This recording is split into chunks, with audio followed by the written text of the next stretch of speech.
जो लोहे की पटरी गई है ना, उसको हम लोग कहते हैं रेल।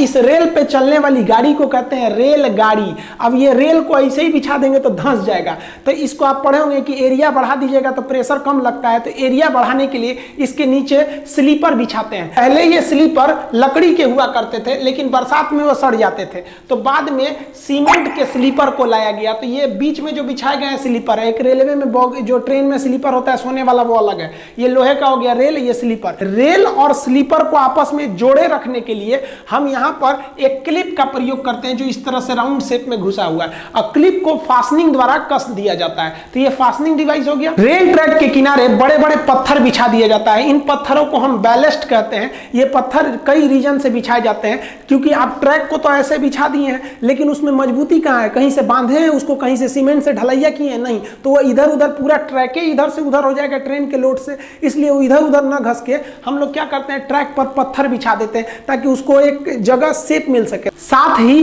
पत्थर बिछा देने से ट्रैक के नीचे की मिट्टी बरसात में खिसक के नहीं निकलती है, वरना दुर्घटना हो जाएगा। बैलेस्ट बिछा देने से इस ट्रैक पर जंगल झाड़ घास वगैरह भी नहीं निकलते हैं। लेकिन यह बैलेस्ट जो होता है, ट्रेन की दबाव से नीचे से फूटने लगता है, जिसे बार बार मेंटेनेंस की जरूरत होती है। बैलेस्ट पर आप 200 किलोमीटर प्रति घंटा की रफ्तार से ज्यादा ट्रेन को नहीं ले जा सकते हैं, वरना बैलेस्ट कंपन करके हट जाएगा, ट्रैक से दुर्घटनाग्रस्त हो जाएगा। इसलिए इस बैलेस्ट की जगह पर हम कंक्रीट बैलेस्ट का प्रयोग करते हैं। पूरे सीमेंट की ढलैया कर देते हैं और उसी में ट्रेन को क्लिप फास्टनर से रेल को कस देते हैं। बुलेट ट्रेन चलाने के लिए आपको इसी कंक्रीट बैलेस्ट की जरूरत पड़ेगी। इस ट्रैक पर बुलेट ट्रेन ले ही नहीं जा सकते हैं। इस इमेज में देखेंगे तो बुलेट ट्रेन के आगे तो जो ट्रैक है उस पर तो बैलेस्ट पत्थर फेंका हुआ है। आप कहेंगे कि हम झूठ बोल रहे थे। देखिए, जब बुलेट ट्रेन स्टेशन पर खड़ी रहती है तो वहां पर बैलेस्ट बिछा सकते हैं, क्योंकि स्टेशन के पास स्पीड ज्यादा नहीं होती है, या डिपो में स्पीड ज्यादा नहीं होती है। लेकिन आगे के लिए आपको इसे कंक्रीट देना ही पड़ेगा।